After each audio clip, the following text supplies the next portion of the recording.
Quando eu vi Death Note pela primeira vez, eu pensei que tinha entendido a história, mas revendo para fazer esse vídeo, eu vi algo muito maior que eu tenho certeza que você também não percebeu. Você já reparou que na história toda, em apenas 2 momentos chove? E se você não percebeu isso, desculpa, mas você não pegou a verdadeira beleza em Death Note. Só que para eu te explicar o porquê disso, a gente tem que voltar pro começo da história. Durante uma aula completamente entediado, o estudante número 1 do Japão é o único na sala a perceber um caderno caindo ao longe. Ao verificar, ele leu o nome Desu Noto, ele é japonês, né? Percebendo que aquilo era um objeto mágico, onde ao escrever o nome tendo em mente o rosto de uma pessoa, a mesma faleceria 40 segundos após. Assim como eu faria, ele só dá risada do caderno e vai na direção oposta. E olha o detalhe que você só vai ver aqui. À medida que ele vai se afastando do caderno, ele tá indo para um lado iluminado, enquanto estando perto do caderno, ele tava no lado obscuro, simbolizando que se ele só seguisse o seu caminho indo pro lado iluminado, seu futuro seria cheio de luz. Mas se ele voltasse e ficasse com o caderno, o seu futuro seria sombrio. E esse anime ama o subtexto, pois em sequência a gente tem um exemplo perfeito do que eu tô falando. Aqui o anime literalmente faz questão de mostrar o Light cruzando a linha do trem, já com o caderno na mala, como se ele estivesse cruzando um limite moral ou abandonando uma antiga identidade e assumindo outra, como diz este ser humano que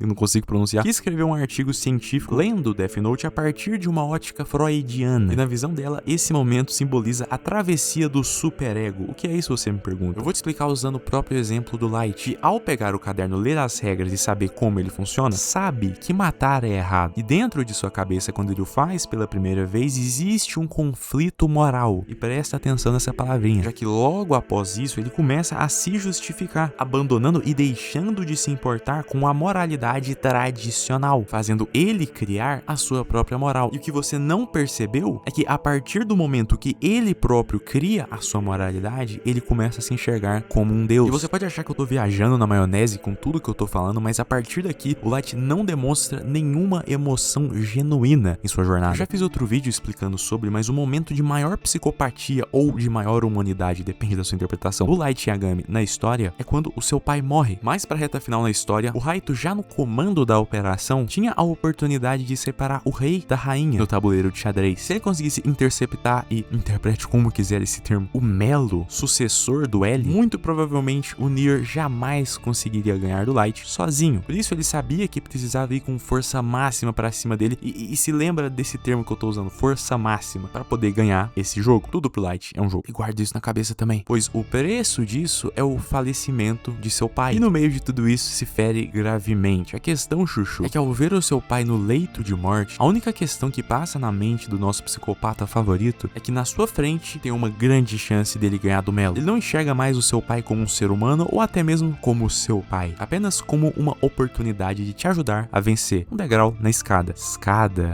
Guarda isso também na cabeça. Eu sei. Chegando ao cúmulo de nos últimos momentos o seu pai gritar e implorar para ele escrever o nome do Melo no caderno, e quando isso não acontece, já que seu pai faleceu, ele de fato começa a chorar. O que muita gente acredita ser o momento humano do Light, na verdade era um momento de psicopatia, já que ele não estava chorando pela morte do seu pai, e sim por seu pai não ter escrito o nome do Melo no caderno. Eu tenho um vídeo todo dedicado a isso, mas enfim. Presta atenção, lembra que eu te falei que tudo pro Light é um jogo? Teve um momento na história em que ele de fato jogou um jogo contra o seu arquival, o L. Depois do Light fazer uma série de cagadas e se tornar o único, é até engraçado de falar, o único suspeito entre 7 bilhões de pessoas, ele conseguiu uma forma de estreitar os laços. Ambos vão para uma partida amistosa de tênis. Mas o que eu tenho certeza que você não percebeu é que essa partida de tênis é um foreshadowing. Mais que isso, na verdade. Presta atenção. Um foreshadowing é basicamente um prenúncio. O que eu quero dizer é uma técnica narrativa que insere pistas sutis, diálogos ou elementos visuais no início de uma obra para sugerir eventos futuros. O que eu quero dizer com isso? Nesse jogo de tênis, o mangá/anime apresenta o passado e futuro do Light Yagami. Antes da partida de fato começar, é exaltado o potencial do Raito, já que ele foi múltiplas vezes campeão na sua antiga escola, e o L é subestimado pelo seu anonimato, sendo esse o início do enredo, já que, parando pra lembrar, o Light era o estudante mais brilhante do Japão e o L ninguém nunca nem tinha visto o rosto, sendo subestimado pelo Kira, o que em seu primeiro momento entregou a sua localização. E assim como na partida de tênis, onde o L começa agressivando e marcando o primeiro ponto, assim também aconteceu em seu conflito mental, já que quando o detetive preparou uma armadilha para tentar pegar o Kira, o Light caiu feito um patinho feio. E já no meio da partida de tênis, aquilo se revela um embate mental. O Light pensa se deveria fingir ser ruim e deixar o L ganhar, assim como no futuro da série, para alegar uma inocência, pois o L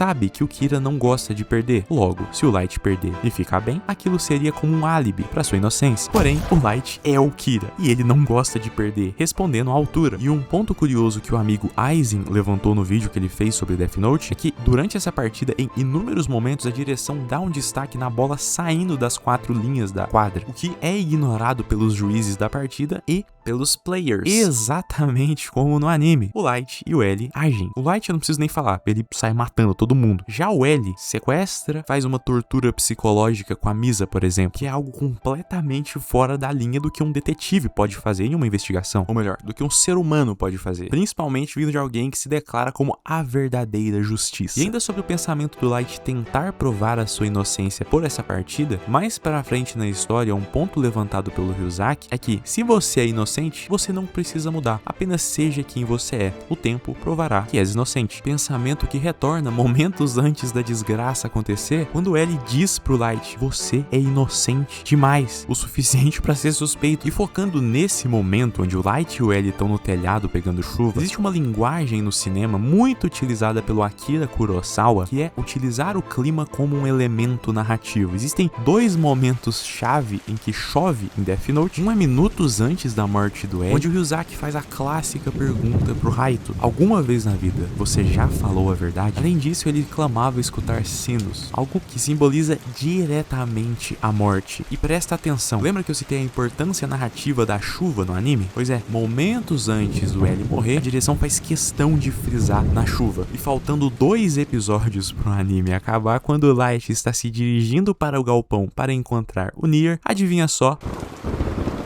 Eu sei que isso pode parecer um detalhe bobo e bizarro, mas na verdade funciona como um gatilho mental. Pensa que em todos os momentos, o anime mostra um céu limpo, e no momento em que algo marcante acontece, tava chovendo. Posteriormente na história, quando você vê a chuva, automaticamente você vai entender que tem algo grande vindo por trás. Pra quem não entendeu, é tipo aquele maninho que quer fazer o amigo dele ter medo da palavra abacate.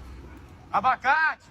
A parada é que essa é uma adição dramática que foi feita apenas no anime. No mangá, textos e detalhes são diferentes, como por exemplo o final, em que no mangá o Light implora pro Ryuki escrever o nome de todos ali, o que de forma sádica é negada, terminando com o Ryuki escrevendo o nome do Light, dando risada da cara dele, porque ele tava todo lambrecado no chão. Mas no anime, existe uma cena dedicada a mostrar o Light, entre aspas, se arrependendo. E adivinha só qual é a primeira lembrança que o Light tem quando ele tá passando por essa viagem? É lembrado ele atravessando o trilho do trem, como aquele sendo o momento de mudança de chave. Depois de ter perdido, ele repensa tudo, e principalmente o momento em que ele cruzou a linha, não resistindo, morrendo ao tentar subir uma escada. E quem pegou, pegou, meu amigo. Me fala se esse texto não é bizarro de bom. Eu te amo e vejo você no próximo vídeo.